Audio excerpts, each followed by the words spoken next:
નાનામિત્રી વિદ્યાપીઠ online ક્લાસીસમાં આપનું હાર્દિક સ્વાગત છે। આપણે ધોરણ 11માં વિષય નામનું ભાગ 1 અને એમાં પ્રકરણ નંબર 1 નો અભ્યાસ કરી રહ્યા છીએ। આ પ્રકરણની અંદર આપણે છેલ્લા લેક્ચરની અંદર હિસાબી પદ્ધતિના જે પારિભાષિક શબ્દો હતા એ પારિભાષિક શબ્દોનો આપણે અભ્યાસ કરી રહ્યા છીએ અને છેલ્લા લેક્ચરની અંદર આપણે પારિભાષિક શબ્દોની અંદર છેલ્લે પેજ નંબર 18 ઉપર 42મો જે પારિભાષિક શબ્દ હતો ખાલખાર, ઘસારો, એના વિશે આપણે અભ્યાસ કર્યો। હવે આજે આપણે આગળ એનાથી આગળના જે કાંઈ પારિભાષિક શબ્દો છે તેનો અભ્યાસ કરીશું।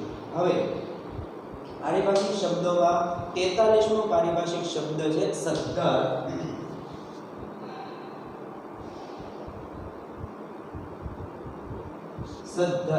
સદ્ધર એટલે એમ કહેવાય કે એની પરિસ્થિતિ ધંધાની પ્લસ એની માલિકની પરિસ્થિતિ સારી છે, મતલબ એની ઉપર દેવું ન હોય, ધંધા ઉપર જ્યારે દેવું ન હોય અને એનું લેણું વધારે હોય ત્યારે એમ કહી શકાય કે આ પેઢીની પરિસ્થિતિ કેવી છે, સદ્ધર છે અથવા તો સારી છે અને એ ભવિષ્યમાં લાંબા સમય સુધી ચાલશે એવું આપણે કહી શકાય। ક્યારે? જ્યારે એ પેઢીની પરિસ્થિતિ કેવી હોય, સદ્ધર હોય ત્યારે। જે વ્યક્તિ પોતાની નાણાકીય જવાબદારી એટલે કે દેવા નિયમિતપણે ચૂકવતો હોય, તેની મિલકતો તેની જવાબદારી કરતાં વધારે છે, તે વ્યક્તિને હિસાબી પદ્ધતિની ભાષામાં સદ્ધર વ્યક્તિ તરીકે ઓળખાય। એટલે કે કીધું એમ કે જ્યારે પેઢીની પરિસ્થિતિ સારી છે, પેઢી ખૂબ સારી પરિસ્થિતિમાં ચાલે છે, પ્લસ પેઢીની જે કાંઈ હિસાબી નાણાકીય પદ્ધતિ હતી એ પદ્ધતિની અંદર એની મિલકતો છે એ કેવી છે, સારી છે, એટલે કે વધારે છે। કોના કરતાં વધારે છે? દેવા કરતાં।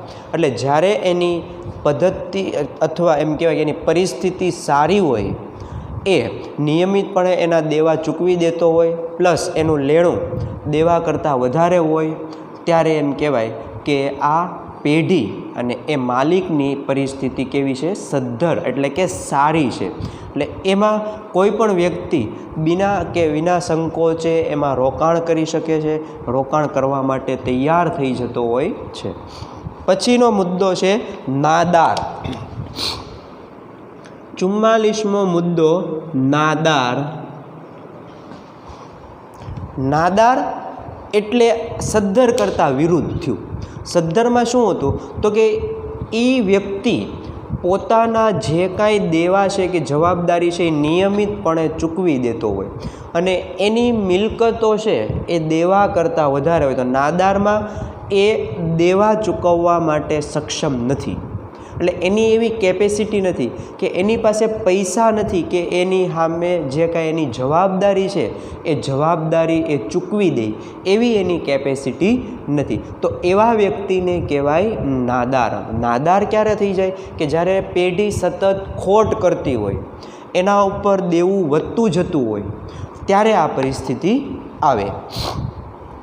જે વ્યક્તિ પોતાની નાણાકીય જવાબદારી એટલે કે દેવા નિયમિતપણે ચૂકવતો ન હોય, એટલે સક્ષમ ન હોય, જેની મિલકતોનું પ્રમાણ તેની જવાબદારી કરતાં ઓછું હોય, તે વ્યક્તિને હિસાબી પદ્ધતિની ભાષામાં નાદાર વ્યક્તિ કહેવાય। એટલે એની પાસે એમ કહી શકાય ટૂંકમાં પૈસા જ નથી, ચૂકવવા માટે એની પાસે કાંઈ નાણાં છે નહીં, પ્લસ એની જવાબદારી વધારે છે અને મિલકતો કેવી છે, ઓછી। એટલે જો એની બધી મિલકતો વેચી દેવામાં આવે, આ મિલકત વેચતા જો બધી જવાબદારી ચૂકવવામાં આવે તો પણ એ પૂરી ન થાય, મતલબ મિલકત ઓછી પડે, જ્યારે એની જવાબદારી કેવી હોય, બહુ વધી જતી હોય, એટલે મતલબ એની ઉપર બહુ દેવું થઈ ગયું હોય, તો ત્યારે એ સમયમાં એ વ્યક્તિ નાદાર છે એવું કહી શકાય। એની પાસે પૈસા કે એની પાસે ચૂકવવાની કોઈ ક્ષમતા નથી। જ્યાં સુધી અદાલત દ્વારા વ્યક્તિને નાદાર જાહેર કરવામાં ન આવે ત્યાં સુધી વ્યક્તિને નાદાર કહી શકાય નહીં। અને આના માટે એક નિયમ, પોતે એમ વ્યક્તિ કહી દે કે હું નાદાર થઈ ગયો, મારી પાસે પૈસા નથી, તો એ માન્ય ગણવામાં ન આવે જ્યાં સુધી કોર્ટ એમ કહે કે આ વ્યક્તિ હકીકતમાં નાદાર થઈ ગયો। કોર્ટ શું કામ આવું કરે કે ભાઈ કાયદાકીય રીતે જ્યારે કાર્યવાહી કરવામાં આવે ત્યારે એની પાસે અંગત મિલકતો હોય ને, એ અંગત મિલકતો જપ્ત કરી લેવામાં આવે। કારણ કે અમુક વ્યક્તિ પાસે અંગત મિલકતો બહુ બધી હોય પણ એ ધંધામાં બતાવે નહીં। તો જ્યારે આવી પરિસ્થિતિ આવે ત્યારે ફરજિયાતપણે એની અંગત મિલકતોને પણ ધ્યાનમાં લેવી પડે. હવે 45મો મુદ્દો છે ઉધાર અને જમા. ઉધાર અને જમા.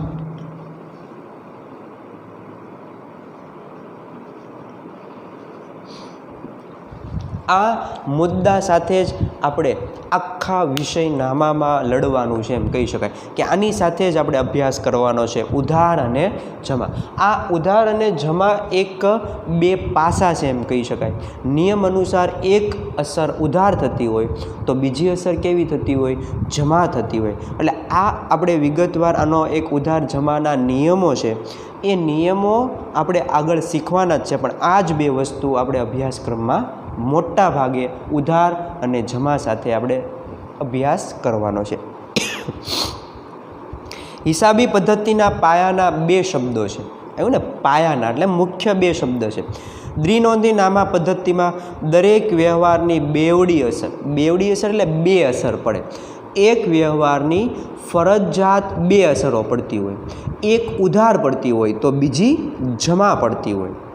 ઉધાર જમાની સાચી અને ખરી સમજૂતી હિસાબી પદ્ધતિની સાચી અને ખરી સમજૂતી. જો તમારે હિસાબી પદ્ધતિ સમજવી હોય તો ઉધાર અને જમા સમજી લો એટલે આખી પદ્ધતિ સમજાઈ જાય. અથવા એમ કહેવાય આખી પદ્ધતિ ત્યારે જ સમજાશે જ્યારે ઉધાર અને જમા તમને સમજવામાં આવે ત્યારે. હિસાબી પદ્ધતિમાં બે બાજુનો ઉપયોગ થાય છે. એક ડાબી બાજુ હિસાબી પદ્ધતિમાં ઉધાર બાજુ તરીકે ઓળખવામાં આવે, જમણી બાજુને હિસાબી પદ્ધતિમાં જમા બાજુ તરીકે. એટલે કે જો આપણે એક ઉદાહરણ લઈએ કે આપણે એક ખાતું કે આપણું આ એક પેજ છે, પેજની અંદર આપણે એક અહીંયા ખાતું બનાવીએ અને એના બે ભાગ પાડી દઈએ તો આ જે છે એ ડાબી બાજુ થાય અને આ છે એ જમણી બાજુ. તો ડાબી બાજુ છે એને ઉધાર બાજુ કહેવાય અને જમણી બાજુ છે એને શું કહેવાય? જમા બાજુ તરીકે. જમણી બાજુ હોય એને જમા બાજુ, ડાબી બાજુ છે એને ઉધાર બાજુ તરીકે એને ઓળખવામાં આવે છે. હિસાબોમાં કોઈ ખાતું ઉધારવું એટલે ખાતાની ઉધાર બાજુએ એટલે કે ડાબી બાજુએ હિસાબી નોંધ. એટલે એમ કહે ને કે ભાઈ આ ખાતું ઉધારો, દાખલા તરીકે ખરીદ ખાતું ઉધારવું, એનો અર્થ એ થયો કે ખરીદ ખાતાની અસર ઉધાર બાજુ પાડવામાં આવે. અને એમ કહે કે હિસાબીમાં કોઈ ખાતું જમા કરવું એટલે ખાતાની જમા બાજુ એટલે કે જમણી બાજુ એની નોંધ કરવી. આ એક નિયમ. ઉધાર કે એનું ઉધાર બાજુમાં નોંધ કરવી, જમા કે એને જમા બાજુમાં નોંધ કરવામાં આવે. અને 46મો મુદ્દો છે ખાતું. આ આપણો છેલ્લો પારિભાષિક શબ્દ છે. આમ તો આપણી પાસે ઘણા બધા પારિભાષિક શબ્દો છે, પણ આ બે મહત્ત્વના છે એવા કહી શકાય. આપણે ખાતા બનાવવામાં આવે અને આ ખાતા બનાવવામાં ઉધાર અને જમાનો નિયમ ઉપયોગ કરવામાં આવે છે. ધંધાની અમુક વસ્તુઓ કે વ્યક્તિઓ અંગેના વ્યવહારો વારંવાર થતા હોય છે.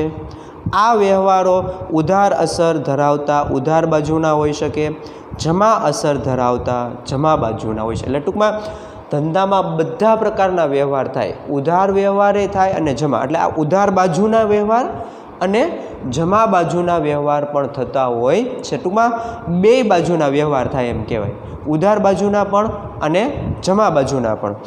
જે તે વસ્તુ કે વ્યક્તિને લગતા તમામ વ્યવહારો હિસાબી ચોપડામાં એક જ સ્થાને નોંધાય અને વ્યવહારોનો સારાંશ જાણી શકાય તેને ખાતું કહેવામાં આવે. એટલે કે બધા વ્યવહારો એક જ બાજુ નોંધાય. કઈ રીતે એક બાજુ નોંધાય? તો કે આપણે એક ઉદાહરણ તરીકે આપણે એક ખાતું બનાવીએ, રોકડ ખાતું.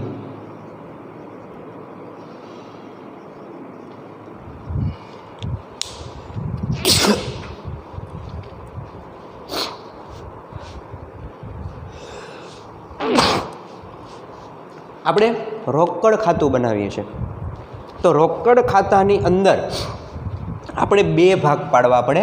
આ રોકડ ખાતું છે એના આપણે બે ભાગ પાડીએ. આ બાજુ છે એ ઉધાર બાજુનો ભાગ પાડી દઈએ અને આ બાજુનો જે ભાગ છે એ કયો છે? જમા બાજુનો ભાગ છે.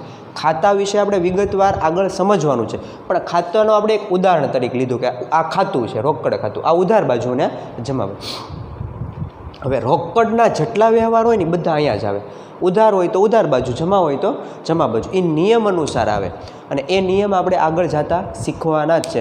ટૂંકમાં ખાતું અને એક ખાતામાં ટૂંકમાં બધું આવી જાય, અલગ અલગ રાખવાનું નહીં.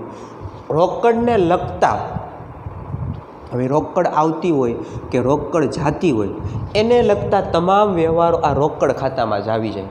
એટલે આપણે એક જ બાજુ બધું આવી જાય, એક જ પેજમાં આવી જાય, એટલે એવા ખાતા બનાવવામાં આવે. અને આ ખાતા ઉપરથી આપણને ખબર પડે કે આપણે કેટલી રોકડ આવી કે કેટલી રોકડ ગઈ. ખરીદીનું ખાતું બનાવતા હોય તો કેટલી ખરીદી થઈ, એની સામે કેટલા પૈસા આપવાના બાકી છે, એવી બધી આપણને બાબતોનો સારાંશ એટલે કે ખબર પડે કે કેટલી રકમ આવશે, કેટલી રકમ જાશે. એ બધા મુદ્દાઓ આપણે અહીંયા જોઈ શકાય. દાખલા તરીકે પુષ્પાબેન ધંધાના ગ્રાહક છે, તેમને ઉધાર વેચાણ કરવામાં આવે છે. ધારો કે વર્ષમાં 20 વખત ઉધાર વેચાણ કરવામાં આવે છે અને તેમના દ્વારા હિસાબી પતાવટ પણ 20 વખત કરવામાં આવે છે. આમ પુષ્પાબેન સાથેના વર્ષમાં જુદી જુદી રીતે તારીખે 20 × 2 એટલે 40 વ્યવહારો થશે. કેવી રીતના? તો કે એક વ્યવહારોની 2 અસર કીધી આપણે, એક ઉધાર અને એક જમા. તો પુષ્પાબેન સાથે જો 20 વાર વ્યવહાર થતો હોય તો એનો મતલબ થયો કે 40 અસર થઈ. હવે 40 અસર એક જ બાજુ આપી દેવું. કઈ રીતે એક જ હારે? કે અહીંયા આપણે રોકડ ખાતાની જગ્યાએ અહીંયા પુષ્પાબેનનું ખાતું બની જાય અને અમુક ઉધાર આવી જાય, અમુક જમા. એટલે પુષ્પાબેનની બધી જ અસરો આ એક ખાતામાં જ આવી ગઈ. બીજે કંઈ આપણે એની અસરો ગોતવા જવી પડે નહીં. આ માટે ખાતા બનાવવામાં આવે. આ બધા વ્યવહારો હિસાબી ચોપડામાં એક જ સ્થાને નોંધવામાં આવ્યા હશે અને તેની જાણકારી મેળવી શકાય. જ્યાં આ વ્યવહારો નોંધાય છે તેને પુષ્પાબેનનું ખાતું કહેવાય. આપણે કેમ અહીંયા રોકડ ખાતું કીધું એમ ત્યાં લખી નાખવાનું પુષ્પાબેનનું ખાતું. એટલે પુષ્પાબેન સાથે જે કાંઈ વ્યવહાર થતા હોય એ નિયમ અનુસાર ઉધાર આવતા હોય તો ઉધાર બાજુ નોંધ કરવી, જમા બાજુ આવતા હોય તો જમા બાજુ એની નોંધ કરવી. પુષ્પાબેન વ્યક્તિ છે, તેથી તે વ્યક્તિનું ખાતું કહેવામાં આવે. હવે એ આપણે આગળ અભ્યાસ આવશે કે વ્યક્તિ હોય એટલે એનું નામ શું થઈ જાય, એને કેવા પ્રકારનું ખાતું કહેવાય? વ્યક્તિ ખાતું કહેવાય. કોઈ પણ નામ આવે, કૃત્રિમ નામ કે પછી કુદરતી નામ, એટલે એ નામવાળા ખાતાને કયા પ્રકારના ખાતા કહેવાય? વ્યક્તિ ખાતા તરીકે ઓળખવામાં આવશે. વ્યક્તિ ખાતાની જેમ માલનું ખાતું, મિલકતનું ખાતું, ઉપજનું ખાતું, ખર્ચનું ખાતું વગેરે જેવા ખાતા તૈયાર કરવામાં, જો આવા બીજા ઘણા બધા પ્રકાર આવે, માલ ખાતું, મિલકત ખાતું, ઉપજ ખાતું, ખર્ચ, એ આપણે જેમ જેમ આગળ આવતા જશું એમાં આપણને ખ્યાલ આવતો જશે. જોકે વર્ષ દરમિયાન એક જ વ્યવહાર થયો હોય તો પણ હિસાબી પદ્ધતિના નિયમ પ્રમાણે જે તે ખાતું બનાવવું પડે. મતલબ કે જો ઓછા વ્યવહાર થાય તો પણ ખાતું તો બનાવવું જ પડે, અને જો વધારે વ્યવહાર થાય તો પણ ખાતું બનાવવું પડે. તો આ પારિભાષિક શબ્દો અભ્યાસના વિષયને સમજવામાં સરળતા ઊભી કરે છે. એટલે આપણે જે અત્યાર સુધી 46 પારિભાષિક શબ્દો જોયા અને આ 46 પારિભાષિક શબ્દો આપણને હિસાબો સમજવામાં અને હિસાબો બનાવવામાં ઉપયોગી સાબિત થાય છે. પારિભાષિક શબ્દો જે તે બાબત અંગે અર્થ સ્પષ્ટ કરે છે, જેથી કોઈ પણ વિવાદનો અવકાશ રહેતો નથી. દરેક શિક્ષણ શાખામાં પારિભાષિક શબ્દનું આગવું સ્થાન કે એટલું જ મહત્ત્વ. એટલે કે દરેક, આપણે આગળ જ જોઈ ગયા કે દરેક શાખા, હવે એ શાખા વિજ્ઞાન શાખા હોય, એ હવે જો આર્ટ્સ હોય, એ મેડિકલ હોય, કોઈ પણ જગ્યાએ પોતપોતાના પારિભાષિક શબ્દો હોય છે અને આ પારિભાષિક શબ્દોનું મહત્ત્વ પણ એટલું જ હોય છે. હિસાબી પદ્ધતિનો અર્થ, લક્ષણો અને તેને સંબંધિત અન્ય બાબતોની જાણકારી મેળવ્યા બાદ હવે આપણે હિસાબો લખવાનું, નામું લખવાની પદ્ધતિઓ વિશે અભ્યાસ કરીએ. આપણે અત્યાર સુધી જોયું કે હિસાબી પદ્ધતિની મહત્ત્વ, હિસાબી પદ્ધતિનું જે કાંઈ લાભ, ગેરલાભ, એના પારિભાષિક શબ્દો વિશે જોઈ ગયા કે આ રીતે એટલા શબ્દો આવે છે, પણ હવે એ કઈ રીતે લખવું, કઈ પદ્ધતિમાં લખવું, એનો પણ હવે આપણે અભ્યાસ કરવાનો છે. તો આપણે હવે એ મુદ્દાઓ વિશે ચર્ચા કરીશું કે ભાઈ હિસાબો તૈયાર કરવાની કેટલી પદ્ધતિ છે, એમાં કઈ પદ્ધતિ વધારે ઉપયોગી છે, કઈ પદ્ધતિ અત્યારમાં હાલે છે, એનો આપણે અભ્યાસ કરીશું.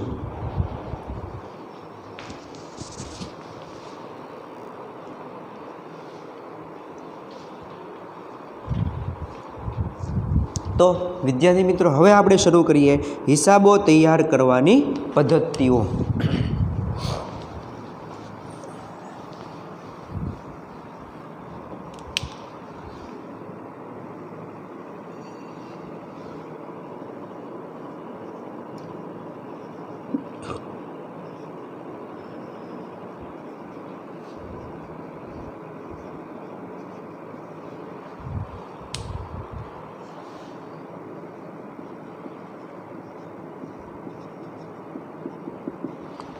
આના વિશે કે આ મુદ્દાઓ વિશે આપણે હવે જોઈએ કે હિસાબી પદ્ધતિ અગાઉ જણાવ્યા પ્રમાણે સામાજિક વિજ્ઞાન છે, એટલે કે વિજ્ઞાન પણ હતું અને કળા પણ હતી. એ મુદ્દાઓ વિશે આપણે જોયું હતું.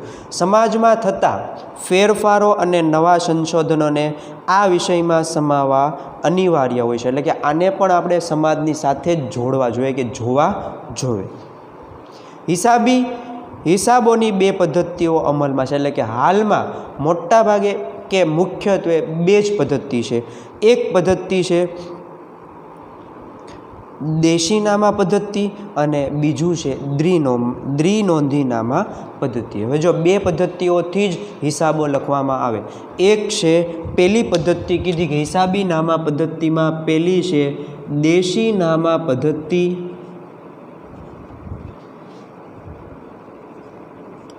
અને બીજું છે દ્વિનોંધીનામા પદ્ધતિ.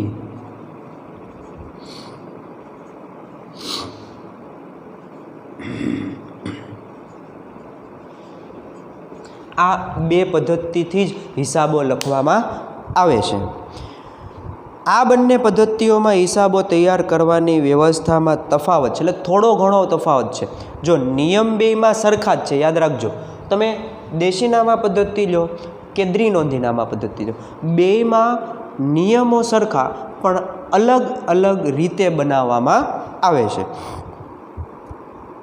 વ્યવસ્થા તફાવત છે પણ નિયમો અને સિદ્ધાંતો સરખા છે અને પરિણામો પણ સરખા જ હોય છે. એટલે જો આપણે નિયમ હોય તો બધા નિયમ સરખા નિયમે કોઈ પણ પદ્ધતિએ બનાવો તો એ નિયમોના આધારે બનાવવામાં હિસાબો કોઈ પણ પદ્ધતિએ બનાવો એ હંમેશા સરખા જ આવે અને એના પરિણામ પણ સરખા જ આવતા હોય. તો એ સરખા જ આવતા હોય છે. આ બંને પદ્ધતિઓમાં માન્યતા ધરાવે છે, એટલે કે બંને પદ્ધતિ છે એ માન્ય છે. એમાં કોઈ અડચણ નથી કે કોઈ ગેરલાયક નથી કે ખોટી નથી, એમની બધી પદ્ધતિઓ.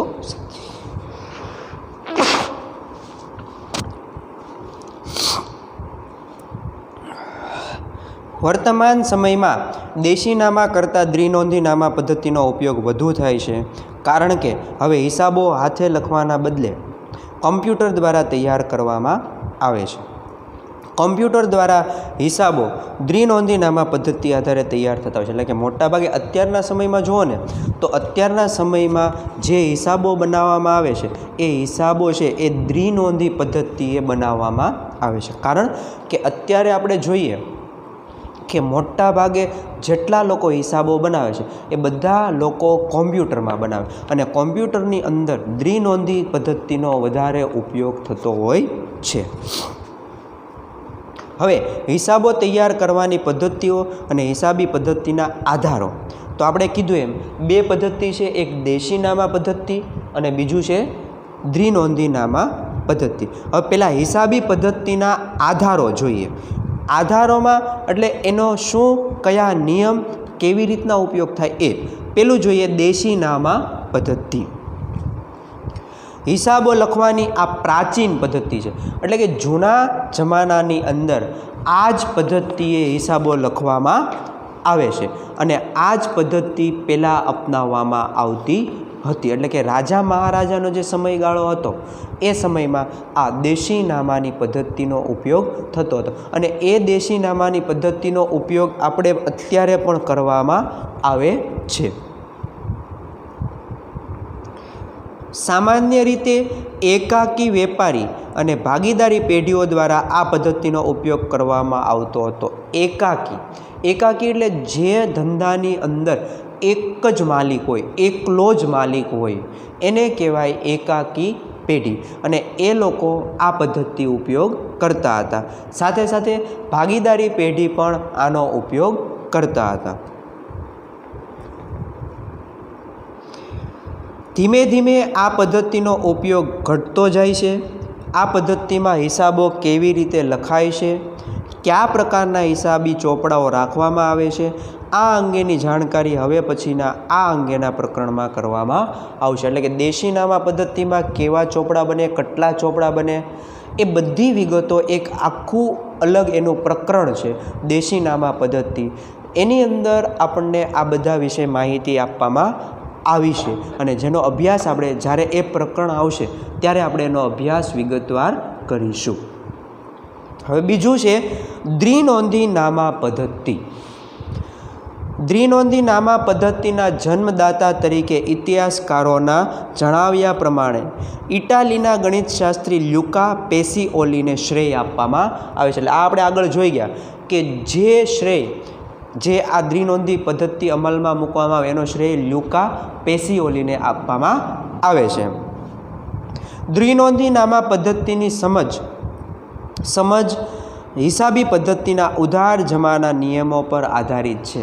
એટલે ઉધાર જમાના જે નિયમ છે એ આધારે આ પદ્ધતિ અમલમાં આવી કે એના આધારે આ રીતે હિસાબો લખવામાં આવે છે. ઉધાર જમાના નિયમો મુખ્યત્વે 3 પ્રકારના છે, જે હવે પછી વિગતવાર ચર્ચા કરવામાં આવશે. 3 પ્રકારના નિયમ ચર્ચા કરશું, પણ આપણે લખી નાખીએ કે દ્વિનોંધી જે પદ્ધતિ છે એ 3 નિયમોના આધારે હાલે. એક નિયમ છે કે આ પદ્ધતિનો પહેલો નિયમ છે માલ મિલકત ખાતાનો નિયમ. એક પહેલું ખાતું. બીજું ખાતું છે વ્યક્તિ ખાતા તરીકેના નિયમ તરીકે લેવામાં આવે. અને ત્રીજું છે ઉપજ ખર્ચ ખાતાના નિયમના આધારે કે આ ખર્ચ ખાતાના નિયમે આ લેવામાં. એટલે કે આ દ્વિનોંધીમાં આ 3 ખાતા મુખ્યત્વે પડે. પેલું માલ મિલકત ખાતા, બીજું વ્યક્તિ ખાતા અને ત્રીજું ઉપજ ખર્ચ ખાતાના નિયમ. આ 3 નિયમોને આધારે જ આ અભ્યાસક્રમ કે આ જે કાંઈ મુદ્દાઓ છે, હિસાબો છે એ લખવામાં આવતા હોય છે. આ નિયમો દ્વિનોંધી નામા પદ્ધતિના આધાર સ્તંભો છે અને આ નિયમો જ છે. આ 3 નિયમોનો અભ્યાસ કરીશું આગળ, એ જ આધારે આખું નામું લખવામાં આવે એમ કહેવાય. એટલે જો એમ કહેવાય કે તમને આ 3 નિયમ આવડી જાય એટલે તમને હિસાબી પદ્ધતિનો મોટા ભાગનું એમ કહેવાય કે પોળા ભાગનું નામું આવડી ગયું. હિસાબોમાં નિયમ આવડશે તો જ તમે હિસાબો લખી શકશો. એટલે આ નિયમો ફરજિયાત તમારે યાદ રાખવાના છે, જે આપણે આગળ અભ્યાસ કરીશું.